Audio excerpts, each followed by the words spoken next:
Hello, train of positivity passengers, and welcome to today's session from sunny Scotland.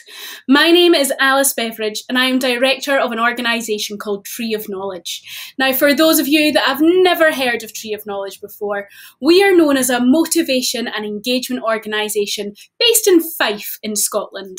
Now, regardless of whether you've been to Fife or not, you might be aware of the fact that those two words, Fife and motivation, are very rarely found in the same sentence together.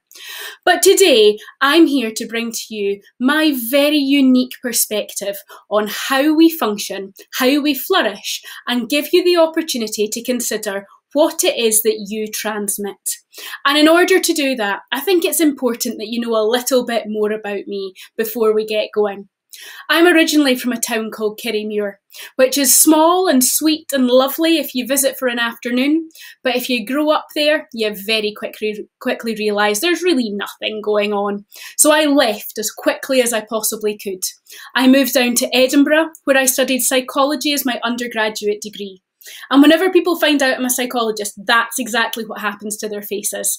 They try and keep it exactly the same, but there's a flicker of panic behind the eyes.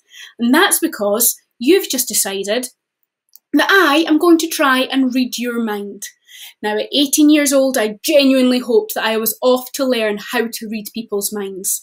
Instead, what I discovered was a world that I did not know existed. The world of positive psychology. And these days, I tend to be known as a positive psychologist. But what does that mean? It essentially means that I'm interested in why we do things, how we're motivated, how our mindset impacts our actions and our behaviours.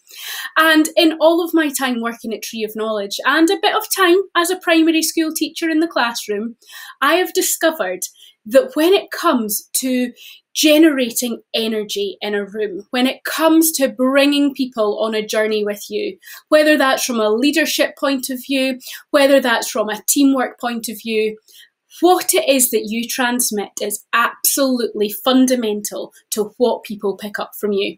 And that's what I want to focus on for a little while today. My question to you is, what do you transmit? And I really want you to think about that for a second, because we all have an idea of who we are or what we're like. But did you know that every single person you have ever met has a different impression of you in their mind? The only person who really knows who you are is you. And if you're anything like me, sometimes you might have multiple versions of you buzzing around inside your head. A confident one, an anxious one, an excited one, a sleepy one. Generally, I've got a hungry one in the background as well.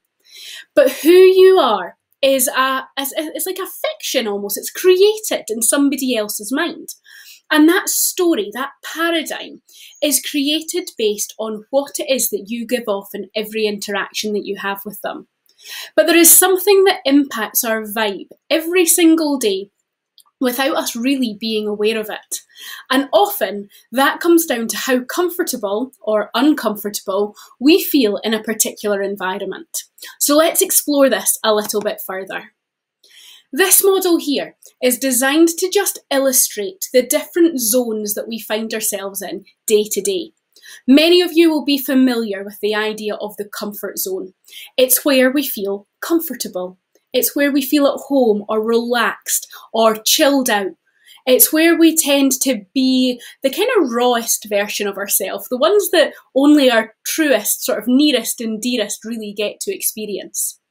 Out with that, we've got what is known as your stretch zone, which is where we are being pushed. It's where our skills are being tested. And we tend to feel either a little bit excited in this zone or sometimes a bit nervous. But the thing about those two emotions is at a physiological level, they're actually identical.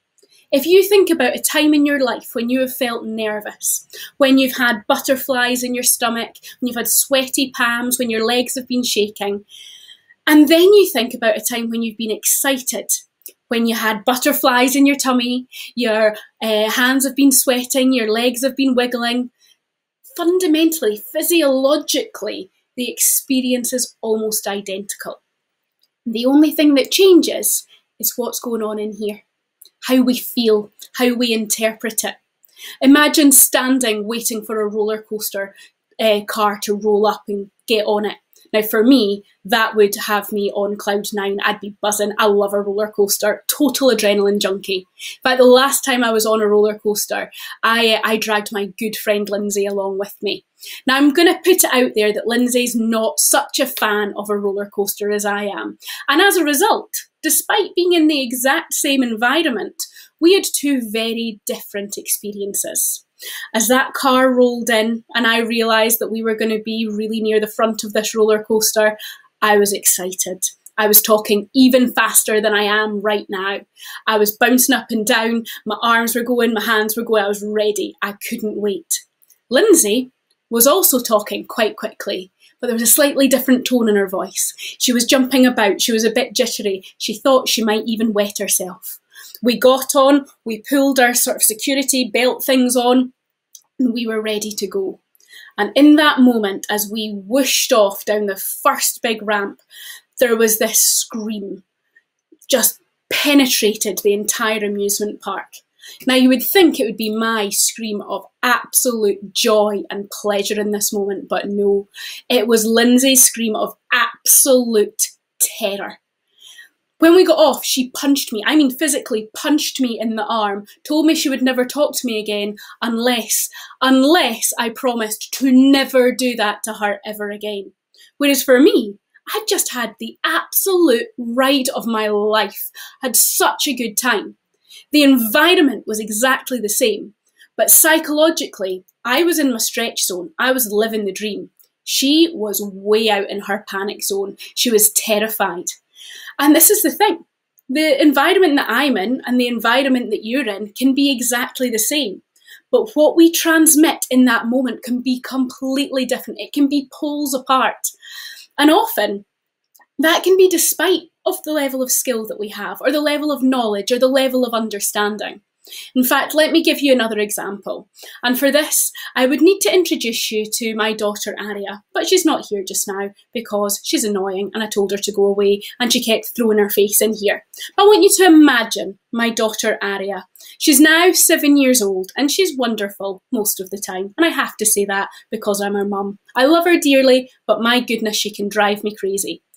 Things that you need to know about Aria, though, are that she pretty much came out of the womb ready to lead the world, or a prison gang, I'm not entirely sure which yet. She's always been very determined. She's always been quite stubborn, and once she gets an idea in her head, that is what's happening. So at 18 months old, when she declared that she would no longer be wearing nappies or diapers, I panicked. I was like, I'm not ready for you to potty train yet. I'm not there yet. But she'd decided, and that's the way it was. When she started kindergarten or nursery years at primary school, she ran in, absolutely delighted to go. And then it came to her first year, her year one at primary school, where she was going for full days. Suddenly she got to wear the big girl uniform, she got to get the satchel on her back, she got the pencil case, she was raring to go. In fact, she was so raring to go that on day one, she was standing beside my bed at 4 o'clock in the morning, fully dressed and ready to go. I'd like to put it out there that I was not fully dressed or ready to go. And those next 4 hours were an emotional roller coaster. There were highs, there were lows, there were ups, there were downs, and then it was finally time to go. We finally got into the car, we drove to the school, which is a few miles away from where we live, and in that car journey she suddenly became very, very quiet. As we got out, she surgically attached herself to my leg and I had to pretty much drag her across the playground. Before we knew it though, she was standing in line, the teacher came out, scooped them all up and off they went. And I was like, oh good, she's settled in, it's fine. But when she came home that day, she was wearing a different outfit from what she'd gone in. She was in her gym clothes, her PE kit. And I said to her, Aria, darling, what's happened? And she went, oh, mummy, I had a little accident at school. I'm so sorry. And I'm like, oh, sweetheart, it's okay. It's your first day of school. Just make sure tomorrow that if you need to go to the bathroom, that you ask really, really quickly and just go as soon as you can. She went, okay, mummy, I will.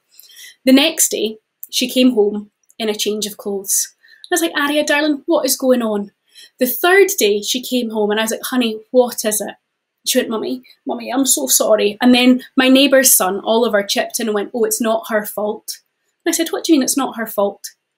I said, well, she has the same problem as the rest of us. So it's the bathroom lights. And I looked at him and I said, what do you mean it's the bathroom lights? And he said, well, they think that they know how long it takes for you to go to the toilet, but they're always wrong. And I was like, what do you mean they're always wrong? And he went, they just go off.